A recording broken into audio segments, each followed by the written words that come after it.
One, two, three, come on!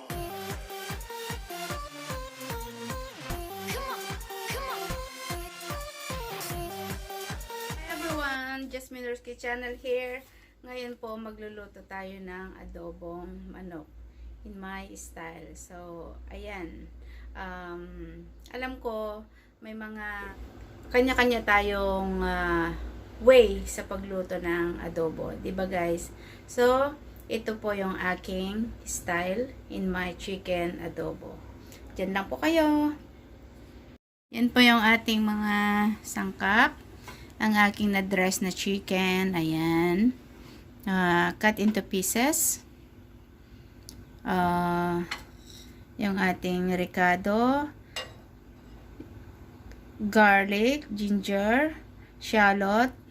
At ito yung hindi nawawala sa aking adobo. Bay leaves at whole paminta. Ayan po guys. So, mainit na yung ating wok. Maglagay na tayo ng oil. Pasensya na kayo sa aking wok. Hindi ko maalis yung kanyang itim. Kasi pag kinuskus mo naman siya, masisira yung wok. Ayan. Ang ating wok. Ayan, mainit na pa yung ating kawali. So, pagsabay natin ang garlic at ginger. Yung iba hindi naglalagay ng ginger. Ako, minsan naglalagay, minsan hindi.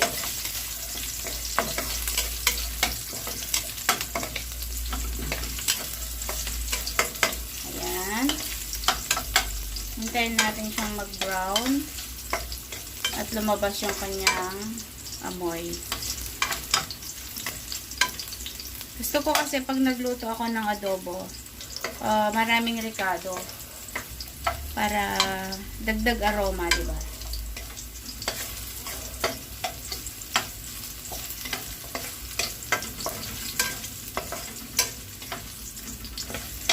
Okay na. Lagay natin ang ating shallot.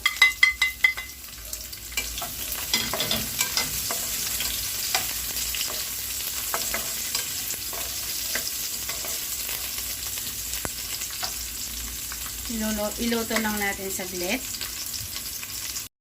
Ayan, brown na siya. Lagay na natin yung ating chicken.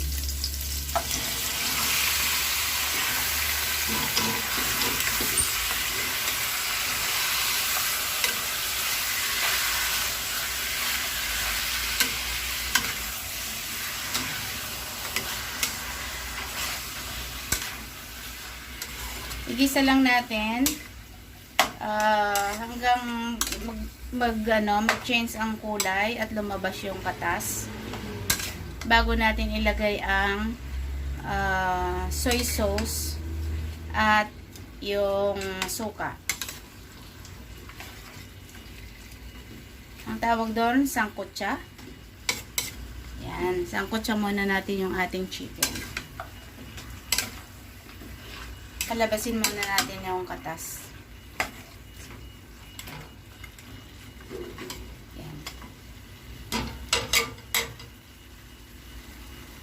So guys, ito na yung ating chicken.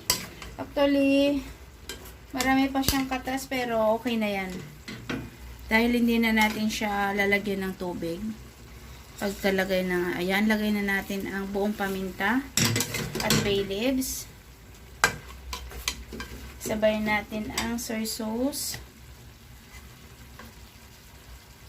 Dalawang soy sauce ang ginagamit ko, dark at yung medium light.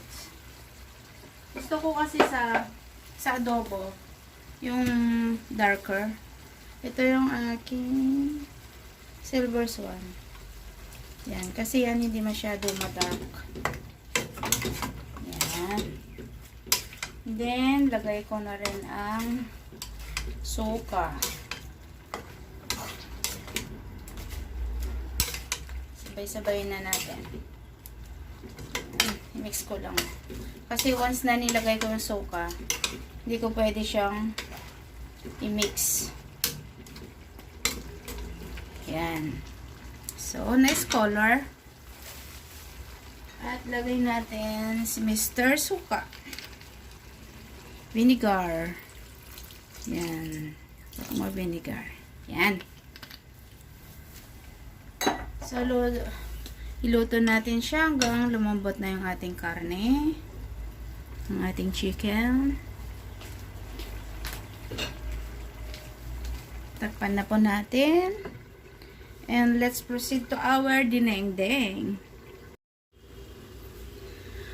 Tignan na natin. Ayan. Ang ating adobo. Actually, madali lang maluto ang mga chicken dito sa Hong Kong. Ayan. Palalabasin na natin ang oil para maging dry, ano tawag dito?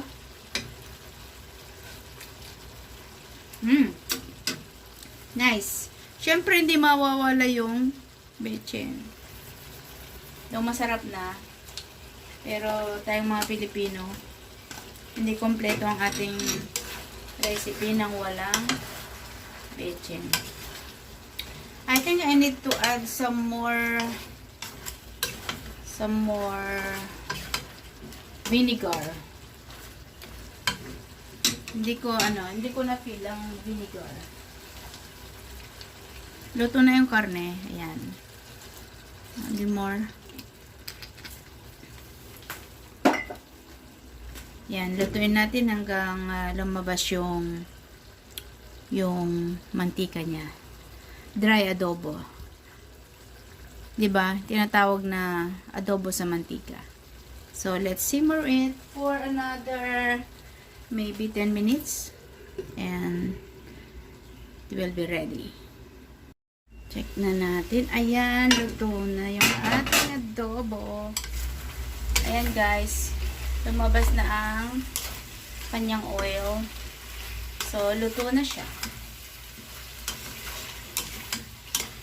So, this is our chicken adobo. So, guys, luto na yung ating adobong manok. So, ayan. Masarap na pananghalian sa ating lahat. So, thank you for watching. If you like my content, please comment below and don't forget to subscribe Justme Norsky channel. Bye guys! Happy lunch everyone! 1, 2.